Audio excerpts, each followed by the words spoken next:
Hello everyone, this is Jitendra. Welcome to JK Online Classes English Learning Tutorial. In this video, we are going to discuss 25 words that starts with English alphabet Z along with the Hindi and English meaning both. इस video में हम लोग English alphabet Z से start होने वाले 25 words को discuss करेंगे उनके हिंदी और इंग्लिश मीनिंग के साथ में. In the previous video we have discussed 15 sentences of the words that starts with English alphabet Y. पिछले वीडियो में हम लोग इंग्लिश अल्फाबेट Y से स्टार्ट होने वाले वर्ड्स के 15 सेंटेंसेस को डिस्कस किए थे. अगर वो वीडियो आपने नहीं देखा है तो उसका लिंक आपको डिस्क्रिप्शन में दिए गए प्लेलिस्ट में मिल जाएगा. अगर आप उसे पढ़ना भी चाहते हैं तो उसे आप जेके ऑनलाइन क्लासेस के ऑफिशियल वेबसाइट www.jkonlineclasses.com पे जाकर के पढ़ सकते हैं. In this video we are going to discuss 25 words that starts with English alphabet Z. इस वीडियो में हम लोग इंग्लिश अल्फाबेट Z से स्टार्ट होने वाले 25 वर्ड्स को डिस्कस करेंगे. अगर आप इसे भी पढ़ना चाहते हैं तो इसे भी आप जेके ऑनलाइन क्लासेस के वेबसाइट पे जाकर के पढ़ सकते हैं. और वीडियो को स्टार्ट करने से पहले अगर आप चैनल पे नए हैं तो चैनल को सब्सक्राइब करना ना भूलें. सीखने को मिलता है तो वीडियो को जरूर लाइक करें और अपने फ्रेंड्स और रिलेटिव्स के साथ ज्यादा से ज्यादा शेयर करें. So let's start our today session.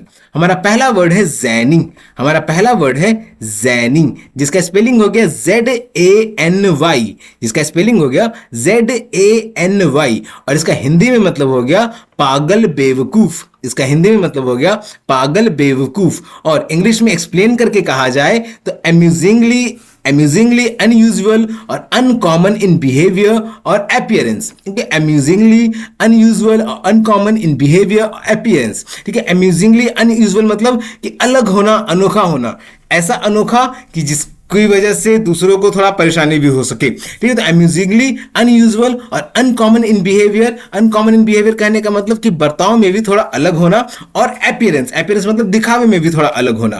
ठीक है, तो अम्यूजिंगली अनयूजुअल यानी थोड़ा अलग होना, औरों से थोड़ा अलग होना, चाहे वो बर्ताव में हो या फिर दिखावे में हो. तो ये इंग्लिश एक्सप्लेनेशन जो है अम्यूजिंगली अनयूजुअल और अनकॉमन इन बिहेवियर और appearance is the English explanation for the first word zany. Now let's move to our second word which is zap. अब सेकंड वर्ड इज जैप जिसका spelling हो गया ZAP. JAP का हिंदी में मतलब हो गया नष्ट करना. जैप का हिंदी में मतलब हो गया नष्ट करना. और इंग्लिश में एक्सप्लेन करके कहा जाए तो अटैक और हिट. तो अटैक और हिट, अटैक का मतलब भी क्या हो गया, हमला करना, और हिट का भी मतलब क्या हो गया, तो चोट पहुंचाना. तो अगर हमला किया जाएगा या चोट पहुंचाया जाएगा तो किसी भी चीज को नष्ट किया जा सकता है. ओके, तो उसी अटैक और हिट, अटैक का मतलब बहुत लोग जानते होंगे, हिट का मतलब बहुत लोग जानते होंगे, लेकिन इस अटैक और हिट के लिए Z से स्टार्ट होने वाला जो वर्ड है वो है जैप जिसका स्पेलिंग हो गया ZAP. It was our second word. Our third word is zealot जिसका स्पेलिंग हो गया ZEALOT. ज़ीलॉट का हिंदी में मतलब हो गया कट्टरपंथी. और इंग्लिश में एक्सप्लेन करके कहा जाए तो extreme partition. Okay, extreme partition. कट्टरपंथी मतलब किसी भी विचार को लेकर के अगर आप अडिग हैं, किसी भी सोच को लेकर के अगर आप अडिग हैं तो उसी विचार के लिए, उसी सोच के लिए जो भी आप हरकत करेंगे तो उस तरीके के सोच को कहेंगे कट्टरपंथी. ठीक है, लेकिन ऐसा नहीं कि उससे किसी को नुकसान पहुंचे. ठीक है, ऐसा नहीं कि आपके सोच और विचार की वजह से किसी को नुकसान पहुंचे तो उस केस में आप क्रिमिनल, ठीक है, उस केस में आप गुनहगार कहलाएंगे, उसको कट्टरपंथी नहीं कहा जाएगा. अगर आपके सोच, आपके विचार की वजह से किसी को नुकसान पहुंचता है तो वो आप कट्टरपंथी नहीं कहलाइएगा. ठीक है, तो ये जो कट्टरपंथी शब्द है, आपके सोच और विचार बराबर बना रहना चाहिए लेकिन किसी को नुकसान ना पहुंचे. ओके, तो इसके लिए इंग्लिश में जो सिंगल वर्ड है एक्सट्रीम पार्टीशन और कट्टरपंथी के लिए Z से स्टार्ट होने वाला जो वर्ड है वो है zealot. It was our third word. Now let's move to our fourth word. Our fourth word is jest जिसका स्पेलिंग हो गया ZEST. जेस्ट का हिंदी में मतलब हो गया उत्साह. हिंदी में मतलब हो गया उत्साह. और इंग्लिश में एक्सप्लेन करके कहा जाए तो कीन इंटरेस्ट और एंजॉयमेंट. और कीन इंटरेस्ट भी मतलब कि तहे दिल से अगर आप किसी भी चीज को एंजॉय कर रहे हैं, तहे दिल से कोई भी चीज अगर आपको अच्छी लग रही है तो यानी आप उसके लिए उत्साहित हैं. ठीक है, तो उस प्रकार के उत्साह को हम लोग कहेंगे जेस्ट. ओके, इंग्लिश में जो सिंगल वर्ड है Z से स्टार्ट होने वाला वो हो गया जेस्ट यानी उत्साह. और इसको एक्सप्लेन करके कहा जाए इंग्लिश में तो कीन इंटरेस्ट और enjoyment. It was the fourth word jest. Our fifth word is zephyr, zephyr. अब फिफ्थ वर्ड इज जिफर, जिसका स्पेलिंग हो गया ZEPHYR, ZEPHYR। जेफर का हिंदी में मतलब हो गया मंद हवा, जेफर का हिंदी में मतलब हो गया मंद हवा। और इंग्लिश में एक्सप्लेन करके कहा जाए तो mild gentle breeze, mild gentle breeze. Mild का भी मतलब हो गया मंद, जेंटल का भी मतलब आरामदायक, और ब्रीज का भी मतलब हो गया हवा। तो आरामदायक हल्की हवा जो होती है, वैसी हवा जो हम लोगों को आराम पहुंचाए, ठीक है। ये जैसे अभी का समय गर्मी का समय चल रहा है, तो गर्मी के समय में दोपहर में क्या चलता है, लू चलता है। तो वो जो लू है वो आरामदायक हवा नहीं होती है, तो उसे हम लोग ज़ैफर या फिर माइल्ड जेंटल ब्रीज नहीं कहेंगे, ठीक है। वैसी हवा जो हम लोगों को सुकून दे, जो हम लोगों को आराम दे, तो उस तरीके की हवा को हम लोग कहेंगे ज़ेफर, जिसके लिए इंग्लिश में एक्सप्लेन करके कहा जाए तो mild gentle breeze. It was our fifth word, zephyr. Now our sixth word is zippy. अब सिक्स्थ वर्ड इज जिप्पी, जिसका स्पेलिंग हो गया ZIPPY। जिप्पी का हिंदी में मतलब हो गया फुर्तीला, और इंग्लिश में एक्सप्लेन करके कहा जाए तो फास्ट और लाइवली, फास्ट और लाइवली। फास्ट का मतलब तेज, और लाइवली का मतलब जिंदा तौर पे। अगर आप जिंदा हैं तभी कोई काम कर पाइएगा, और अगर उस काम को आप ज्यादा तेजी से करते हैं यानी फुर्तीले तरीके से करते हैं तो आप फास्ट हैं। ओके, तो जिप्पी इसका हिंदी मतलब हो गया फुर्तीला, और इंग्लिश में एक्सप्लेन करके कहा जाए तो फास्ट और lively. It was the English explanation for the word zippy, which was our sixth word. Our seventh word is Our seventh word is zag. Our seventh word is zag, जिसका spelling हो गया ZAG, ZAG। zag का हिंदी में मतलब हो गया मोड़, zag का हिंदी में मतलब हो गया मोड़, और इंग्लिश में एक्सप्लेन करके कहा जाए तो a quick change of direction, a quick change of direction. Quick change का मतलब अचानक से बदलाव आना, और डायरेक्शन का मतलब दिशा, ठीक है। तो दिशा में अचानक से बदलाव आना, अ क्विक चेंज ऑफ डायरेक्शन यानी दिशा में अचानक से बदलाव आना। और बदलाव आना तो अगर आप दाएं की तरफ भी जाइएगा या बाएं की तरफ भी जाइएगा, वापस घूम भी जाइएगा, तो वहां पे क्या है, यानी मोड़ है, ठीक है। तो a quick change of direction, दिशा में अचानक से बदलाव आना, उसके लिए सिंगल वर्ड है हिंदी में मोड़, और जेड से स्टार्ट होने वाला जो सिंगल वर्ड है वो है zag. It was our seventh word. Now let's move to our eighth word, which is zarf, zarf. The spelling of the zarf is ZARF.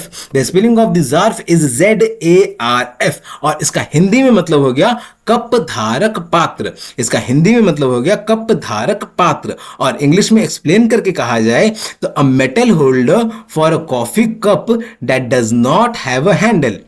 A metal holder for a coffee cup that does not have a handle, ठीक है। अब metal holder यानी लोहे का वो holder जिसमें coffee के cup को रखा जाता है, और इसमें एक हैंडल भी लगा होता है, ठीक है। कॉफी कप अगर आपने देखा होगा तो कॉफी कप में हैंडल पहले से ही रहता है, लेकिन उस कॉफी कप को अगर एक और कप में रख दिया जाए, वो कप मेटल का बना हुआ है, तो उसके लिए हम लोग जो वर्ड यूज करेंगे जेड से स्टार्ट होने वाला वो है ज़ार्फ, एंड जिसका स्पेलिंग हो गया ZARF। It was our eighth word. Now let's move to our ninth word, which is zanily. Our ninth word is zanily, जिसका स्पेलिंग है ZANILY, ZANILY। zanily का हिंदी में मतलब हो गया विदूषक जैसा, zanily का हिंदी में मतलब हो गया विदूषक जैसा। और इंग्लिश में एक्सप्लेन करके कहा जाए तो to do something in an amusing और comical way, to do something in an amusing और कॉमिकल वे। किसी भी चीज को करना मजाकिये तरीके से या फिर मस्खरे तरीके से, ठीक है, मजाकिये तरीके से या फिर मस्खरे तरीके से, तो उस तरीके को हम लोग कहेंगे जैनली। और विदूषक, विदूषक के लिए दूसरा शब्द एक होता है भांड, ठीक है। वो भांड उसको कहते हैं जो दूसरों को हंसाने का काम करता है। विदूषक भी उसी के लिए इस्तेमाल किया जाता है जो दूसरों को हंसाने का काम करता है, जिसके लिए सिंगल वर्ड अभी आज के समय में आप लोग जानते होंगे कॉमेडियन, ओके, जिसको हम लोग कॉमेडियन कहते हैं। तो उन्हीं के लिए हिंदी में जो इस्तेमाल होने वाले वर्ड थे विदूषक, भांड, और जेड से स्टार्ट होने वाला सिंगल वर्ड जो है उन सब के लिए वो है जैनिली। इंग्लिश में एक्सप्लेन करके कहा जाए तो to do something in an amusing और comical way. This is the English explanation for the word zanily. It was our ninth word. Our 10th word is jilt. Our 10th word is jilt, जिसका spelling हो गया ZILCH, ZILCH। और zilch का हिंदी में मतलब हो गया कुछ नहीं, और इंग्लिश में भी इसका सिंगल वर्ड है नथिंग। ओके, जिल्च का हिंदी में मतलब हो गया कुछ नहीं, और इंग्लिश में भी इसके लिए सिंगल वर्ड है वो है नथिंग। तो जब नथिंग है यानी कुछ भी नहीं है, तो ये इसका मतलब है, ऐसा नहीं है कि कुछ भी नहीं है। Okay, these are the single words for the Hindi के लिए जो शब्द है कुछ नहीं, उसके लिए सिंगल वर्ड्स हैं जिल्च और nothing. It was our 10th word. Now let's move to our 11th word, which is zillion. Our 11th word is zillion, जिसका स्पेलिंग है ZILLION, ZILLION। और हिंदी में इसका मतलब हो गया बहुत बड़ी संख्या। जिलियन का हिंदी में मतलब हो गया बहुत बड़ी संख्या, और इंग्लिश में एक्सप्लेन करके कहा जाए तो indefinitely large number, indefinitely large number. Okay, indefinitely, indefinite यानी ऐसी चीज जिसका कोई अंत नहीं है। ओके, जिसका कोई अंत नहीं है, तो उस तरीके का अगर कोई नंबर है जिसका कोई अंत नहीं है, तो उस नंबर को हम लोग कहेंगे zillion. Okay, indefinitely large number यानी जिसका कोई अंत नहीं है, वो संख्या जिसका कोई अंत नहीं है, यानी बहुत बड़ी संख्या, इतनी बड़ी संख्या जिसका कोई अंत नहीं है। तो उसके लिए जो Z से स्टार्ट होने वाला सिंगल वर्ड है वो है zillion. It was our 11th word. Now let's move to our 12th word, which is zinc. Zinc, जिसका स्पेलिंग हो गया ZINC, जिंक, ZINC। और इसका हिंदी में मतलब हो गया जस्ता। जिंक का हिंदी में मतलब हो गया जस्ता, और इंग्लिश में एक्सप्लेन करके कहा जाए तो an essential mineral found in nature, an essential mineral found in nature. Zinc क्या है? एक खनिज पदार्थ है जो कि हमें प्रकृति में मिलता है, और ये ऐसे प्रकृति में हवा में नहीं मिलता है, इसे अर्थ को एक्सकेवेट करके निकाला जाता है, इसे धरती में से खुदाई करके निकाला जाता है। ठीक है, नेचर कहने का मतलब यहाँ पे ऐसा नहीं कि हमें हवा में या फिर खेत में उपजा दिया जाता है, या फिर कहीं पे भी ऐसी नदी बहते पानी में मिल जाता है। ठीक है, इस तरीके से नहीं, इसे जमीन के नीचे से खोद करके निकाला जाता है, जिसके लिए बहुत ही ज्यादा खर्चा भी लगता है। ओके, तो it is an essential mineral, mineral का मतलब खनिज, ये एक खनिज पदार्थ है जो कि हमें प्रकृति के द्वारा मिलती है। तो this is the English explanation for the word zinc. And there are so many minerals which are found in nature. And आपको कितने मिनरल्स का नाम पता है आप कमेंट बॉक्स में मुझे जरूर बताएं, और जितने भी पता है आप उसे लिखने का कोशिश करें। ओके, ज्यादा से ज्यादा लिखने का कोशिश करें, उससे पता चलेगा, आपको भी पता चलेगा कि हाँ आपको उतना नाम पता है। Alright, so it was our 12th word zinc. Now our 13th word is zenith. Our 13th word is zenith, जिसका स्पेलिंग हो गया ZENITH। zenith का स्पेलिंग हो गया ZENITH, और हिंदी में इसका मतलब हो गया शीर्ष बिंदु, हिंदी में इसका मतलब हो गया शीर्ष बिंदु। और इंग्लिश में एक्सप्लेन करके कहा जाए तो द हाई पॉइंट और peak of something, the high point और पीक ऑफ समथिंग। ठीक है, हाई पॉइंट यानी उच्च पॉइंट, ठीक है, सबसे ऊंचा पॉइंट, या फिर किसी भी चीज की चोटी। ठीक है, किसी भी चीज की चोटी। पीक का मतलब क्या हो गया? चोटी। और हाई पॉइंट का भी मतलब क्या हो गया? ऊंचा पॉइंट, सबसे ऊपर वाला पॉइंट। ठीक है, तो हाई पॉइंट और पीक ऑफ समथिंग, किसी भी चीज का अगर सबसे ऊंचाई पे पहुंचा जाए तो इसका मतलब क्या कि हम लोग उसके शीर्ष बिंदु पे पहुंच रहे हैं, उसके सबसे टॉप पे पहुंच रहे हैं। ठीक है, तो उसके टॉप पे पहुंचने के लिए, किसी भी चीज के टॉप के लिए Z से स्टार्ट होने वाला जो सिंगल वर्ड है वो क्या हो गया? तो जेनिथ, जिसका स्पेलिंग है ZENITH। It was our 13th word. Our 14th word is zebra। Our 14th word is zebra, जिसका स्पेलिंग होगी ZEBRA, ZEBRA, और हिंदी में इसका मतलब हो गया जिब्राही। ठीक है, जिब्रा को हिंदी में हम लोग जिब्राही कहते हैं। इसको इंग्लिश में एक्सप्लेन करके कहा जाए तो a black and white striped horse native to Africa, a black and white striped horse native to Africa. ठीक है, जिब्रा क्या होता है? एक काले और सफेद रंग का धारदार घोड़े की तरह दिखने वाला जीव है जो कि अफ्रीका का मूल पाया जाता है, अफ्रीका में मूलतः पाया जाता है। ठीक है, ये काले और सफेद रंग का धारदार लकीर वाला घोड़े की तरह दिखने वाला जीव है जो कि अफ्रीका में मूलतः पाया जाता है। ठीक है, तो जिब्रा का इमेजेस आप लोग बचपन से कई किताबों में देखा होगा उसे, जिब्रा को। तो जिब्रा कोई नया वर्ड नहीं है आपके लिए, लेकिन इसको इंग्लिश में एक्सप्लेन करके कहा जाए तो वो हो गया a black and white striped horse native to Africa. It was our 14th word. Our 15th word is zucchini. Our 15th word is zucchini, जिसका स्पेलिंग हो गया ZUCCHINI, ZUCCHINI. और zucchini को हिंदी में हम लोग कहेंगे तोरी, zucchini को हिंदी में हम लोग कहेंगे तोरी. और इंग्लिश में एक्सप्लेन करके कहा जाए तो a variety of summer squash, a variety of summer squash. ठीक है, समर स्क्वाश ये गर्मी में पाया जाने वाला तोरी का एक सब्जी का प्रकार है. ठीक है, एक सब्जी कह सकते हैं या फिर फल भी कह सकते हैं. तो ये गर्मी में पाया जाने वाला एक सब्जी है जिसको हम लोग हिंदी में तोरी कहते हैं. और इस तोरी के लिए इंग्लिश में जो जेड से स्टार्ट होने वाला सिंगल वर्ड है वो है जुकीनी, जिसका स्पेलिंग हो गया ZUCCHINI. It was our 15th word. Our 16th word is zither. Our 16th word is zither, जिसका स्पेलिंग हो गया ZITHER, ZITHER. और हिंदी में इसका मतलब हो गया सितार जैसा वाद्य, हिंदी में इसका मतलब हो गया सितार जैसा वाद्य. इंग्लिश में एक्सप्लेन करके कहा जाए तो stringed instrument with flat sound board. Okay, stringed instrument with flat sound board. Stringed instrument मतलब कि तार वाला एक ऐसा यंत्र जिसमें से ध्वनि निकलती है. ओके, आप जैसे इसको हम लोग गिटार की तरह कह सकते हैं, गिटार भी कह सकते हैं, सितार भी कह सकते हैं, वायलिन भी कह सकते हैं. इन सारे यंत्रों में क्या होता है कि तार के कंपन की मदद से ध्वनि को उत्पन्न किया जाता है. तो इस तरीके के यंत्र जिसमें तार की कंपन की मदद से ध्वनि को उत्पन्न किया जाता है, उस तरीके के वाद्य यंत्र को हम लोग कॉमन वर्ड में कहेंगे जिथर, जिसका स्पेलिंग हो गया ZITHER. It was our 16th word. Our 17th word is zloty. Okay, let us clear it first. Our 17th word is zloty, जिसका स्पेलिंग हो गया ZLOTY. और इसका हिंदी में भी कहेंगे तो पॉलिश zloty. ओके, zloty क्या है तो monetary unit of Poland. Poland एक कंट्री है तो वहां के पैसे की इकाई को हम लोग कहते हैं zloty. ओके, पोलैंड एक देश है तो वहां की जो मुद्रा, वहां का जो पैसा है तो पैसे की इकाई को हम लोग कहते हैं zloty. ओके, zloty एक पॉलिश, zloty यानी monetary unit of Poland, monetary यानी आर्थिक. ठीक है, वहां के जो मुद्रा है, पोलैंड का मुद्रा है, उसका इकाई है जिसको हम लोग कहते हैं zloty. It was our 17th word. Our 18th word is zodiac. Our 18th word is zodiac, जिसका स्पेलिंग है ZODIAC, ZODIAC. जोडियक का हिंदी में मतलब हो गया राशि चक्र, जोडियक का हिंदी में मतलब हो गया राशि चक्र. और इंग्लिश में एक्सप्लेन करके कहा जाए तो belt of heavens including all apparent positions of sun, moon and planets. Belt of heavens including all apparent positions of sun, moon and planets. ठीक है, ये राशि चक्र क्या हो गया कि सन यानी सूर्य, मून यानी चांद और प्लैनेट्स यानी ग्रह नक्षत्र को आप लोग जानते ही होंगे.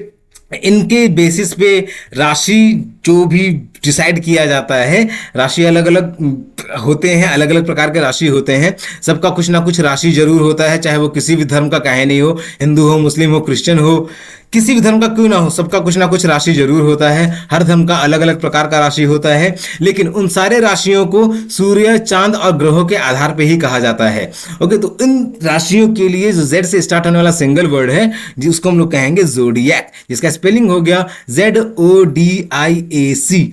Our 19th word is zone. Our 19th word is zone, जिसका स्पेलिंग हो गया ZONE, जिसका स्पेलिंग हो गया ZONE. और हिंदी में इसका मतलब हो गया क्षेत्र.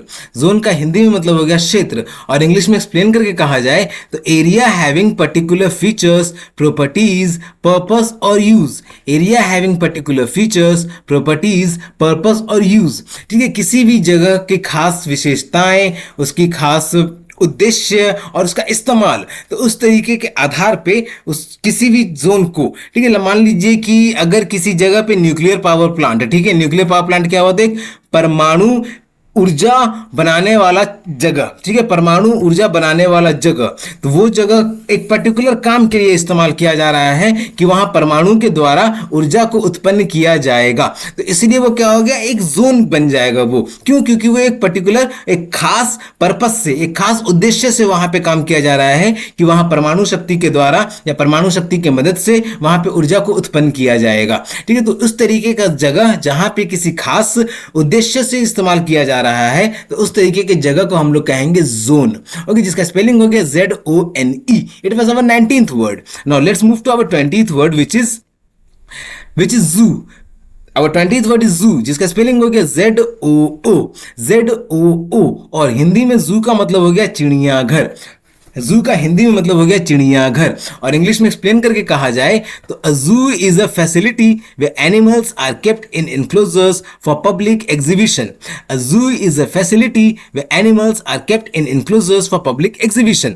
एक चिड़ियाघर वो जगह है जहां जानवरों को रखा जाता है ताकि लोग आकर के उन्हें देखें। ठीक है, चिड़ियाघर वो जगह है जहां पे जानवरों को रखा जाता है ताकि लोग आकर के उनको देखें। ठीक है, चिड़ियाघर आप सब जानते हैं कि चिड़ियाघर क्या होता है। ठीक है, चिड़ियाघर में अलग अलग प्रकार के जीव जंतु, चाहे वो जानवर हो, पक्षी हो, अब वो जानवर पक्षी चाहे पानी में रहने वाले हो, आसमान में उड़ने वाले हो, जमीन पे रहने वाले हो, किसी भी तरीके के, हर तरीके के जीव जंतु चिड़ियाघर में पाए जाते हैं। जितना बड़ा चिड़ियाघर उतना बड़ा, उतने तरह के जीव जंतु वहां पे पाए जाएंगे। तो ये चिड़ियाघर, इसके लिए सिंगल वर्ड जो है जेड से स्टार्ट होने वाला वो है जू, जो कि अधिकतर लोग जानते हैं और कई बच्चे जू को घूमे भी होंगे। और let's so it was our 20th word. Our 21st word is zoology. Our 21st word is zoology. Okay, our 21st word is zoology. इसका स्पेलिंग है ZOOLOGY, ZOOLOGY, और इसका हिंदी में मतलब हो गया प्राणी विज्ञान। जूलॉजी का हिंदी में मतलब हो गया प्राणी विज्ञान, और इंग्लिश में एक्सप्लेन करके कहा जाए तो it is the scientific study of animals. It is the scientific study of animals. यह जानवरों का वैज्ञानिक तौर पे पढ़ाई है। ओके, जानवरों के लिए वैज्ञानिक तौर पे जो पढ़ाई किया जाता है तो उस पढ़ाई को हम लोग कहते हैं जूलॉजी, यानी प्राणी विज्ञान। ठीक है, जानवरों के लिए पढ़ाई होता है, आप लोग जानते ही होंगे, क्योंकि अलग अलग प्रकार के जानवर होते हैं। ठीक है, कुछ जानवर होते हैं जो सिर्फ घास फूस खाते हैं, कुछ जानवर होते हैं जो सिर्फ मांस खाते हैं, कुछ जानवर ऐसे होते हैं जो मरे हुए जानवरों को खाते हैं, कुछ जानवर होते हैं जो सड़े हुए घास फूस खाते हैं। तो अलग अलग प्रकार के जानवर होते हैं, तो उन जानवरों की वैज्ञानिक तौर पे जो पढ़ाई की जाती है, उस पढ़ाई के लिए जो टर्म है उसे हम लोग कहते हैं जूलॉजी, और उसके लिए हिंदी में जो मतलब हो गया वो हो गया प्राणी विज्ञान, और इंग्लिश में एक्सप्लेन करके कहा जाए तो scientific study of animals. It was our 21st word zoology. Our 22nd word is zygote। Our 22nd word is zygote, जिसका स्पेलिंग हो गया ZYGOTE, ZYGOTE। zygote का हिंदी में मतलब हो गया जाइगोसाइट। zygote का हिंदी में मतलब हो गया जाइगोसाइट, और इंग्लिश में एक्सप्लेन करके कहा जाए तो a zygote is a single fertilised egg cell. A zygote is a single fertilised egg cell. zygote क्या है? तो ये एक सिंगल फर्टिलाइज्ड एग सेल है। zygote मेल गैमेट और फीमेल गैमेट मिलने के बाद जो एग बनता है, मेल गैमेट और फीमेल गैमेट के मिलने के बाद जो एग बनता है बेबी प्रोड्यूस होने के लिए, तो उस एग को हम लोग कहते हैं जाइगोट, और इस जाइगोट के लिए जो हिंदी में वर्ड है वो है जाइगोसाइट, सिंगल वर्ड, और इसका स्पेलिंग क्या हो गया? तो ZYGOTE। It was our 22nd word. Our 23rd word is Our 23rd word is zombie। Our 23rd word is zombie, जिसका स्पेलिंग हो गया ZOMBIE, ZOMBIE, और हिंदी में इसका मतलब हो गया पुनर्जीवित शव। zombie का हिंदी में मतलब हो गया पुनर्जीवित शव, और इंग्लिश में एक्सप्लेन करके कहा जाए तो a reanimated corpse the living dead. A reanimated corpse और द लिविंग डेड। रीएनिमेटेड यानी दोबारा जिंदा हुआ, और कॉर्प्स का मतलब हो गया लाश। ठीक है, रीएनिमेटेड मतलब दोबारा जिंदा हुआ, और कॉर्प्स का मतलब हो गया लाश। ठीक है, तो वो लाश जो दोबारा जिंदा हो गया, तो उस लाश को हम लोग कहते हैं ज़ॉम्बी। ठीक है, वो लाश जो कि दोबारा जिंदा हो गया, उस लाश को हम लोग कहते हैं ज़ॉम्बी। और ज़ॉम्बी एक, आपने कई पिक्चर्स में देखे होंगे ज़ॉम्बी, वो ज़ॉम्बी जो दूसरे इंसानों को खाने लग जाते हैं। ठीक है, तो उन्हीं ज़ॉम्बीज के लिए यहाँ पे वो वर्ड यूज किया जा रहा है, जिसका स्पेलिंग है ZOMBIE। ठीक है, तो वो लाश जो दोबारा जिंदा हो जाता है उसको हम लोग कहते हैं zombie. It was our 23rd word. Now let's move to our 24th word, which is zoetrope. Okay, our 24th word is zoetrope, जिसका स्पेलिंग है ZOETROPE, ZOETROPE, ज़ूट्रोप, और इसका हिंदी में मतलब हो गया दृश्य भ्रम यंत्र। इसका हिंदी में मतलब हो गया दृश्य भ्रम यंत्र, और इंग्लिश में एक्सप्लेन करके कहा जाए तो an old fashioned device that creates the illusion of moving images. An old fashioned device that creates the illusion of moving images. Okay ये पुराने तरीके का एक यंत्र है जिसमें मूविंग इमेजेस यानी चलते हुए चित्रों को, ठीक है, चलते हुए चित्रों की मदद से भ्रम पैदा किया जाता था। ठीक है, ये पुराने तरीके का मशीन है जिसमें चलते हुए चित्रों को, ठीक है, चित्रों को मूव करके भ्रम पैदा किया जाता था। दृश्य भ्रम यंत्र, जिसको जेड से स्टार्ट होना, जिसके लिए सिंगल वर्ड है वो है zoetrope. It was our 24th word. Our 25th word is zipper. Our 25th word is zipper, जिसका स्पेलिंग हो गया ZIPPER, ZIPPER। और जिपर का हिंदी में मतलब हो गया चेन, जिपर का हिंदी में मतलब हो गया चेन। और इंग्लिश में एक्सप्लेन करके कहा जाए तो a device use to close और ओपन बैग्स, क्लोथिंग और other items. A device use to close और ओपन बैग्स, क्लोथिंग और अदर आइटम्स। ठीक है, ये एक ऐसा यंत्र है जिसकी मदद से हम लोग बैग हो और चेन, जिप को कौन नहीं जानता है, जिप यानी जो हमारे जैकेट्स में होते हैं, ठीक है, जिप वाले कई शर्ट्स भी होते हैं, जिप्स के हमारे बैग्स में पाए जाते हैं। हमारे स्कूल बैग में हो, चाहे वो हमारे पाउच बैग हो, चाहे वो हमारा वाटर बॉटल बैग हो, किसी भी तरीके का बैग क्यों ना हो, जिप मोस्टली जगह पे इस्तेमाल किया जाता है। तो उसी जिप को हम लोग हिंदी में कहते हैं चेन। और ये वो यंत्र है जिसकी मदद से हम लोग बैग, कपड़े या फिर किसी भी तरह का यंत्र, किसी भी तरह का चीज जिसमें जिप इस्तेमाल किया जाता है, तो उसी यंत्र को हम लोग कहते हैं zipper. So it was our last and the 25th word which is zipper. Alright, before ending our session, JK online classes आपको यूट्यूब पे भी मिल जाएगा, फेसबुक पे भी मिल जाएगा, इंस्टाग्राम पे भी मिल जाएगा और ट्विटर पे भी मिल जाएगा। इसके अलावा JK online classes Google business profile भी है। आप सभी जगह इसे लाइक, फॉलो, सब्सक्राइब जरूर करें ताकि आप लेटेस्ट अपडेट से अपडेटेड रहें। तब तक के लिए keep subscribing, keep supporting, keep loving and keep learning. Thank you.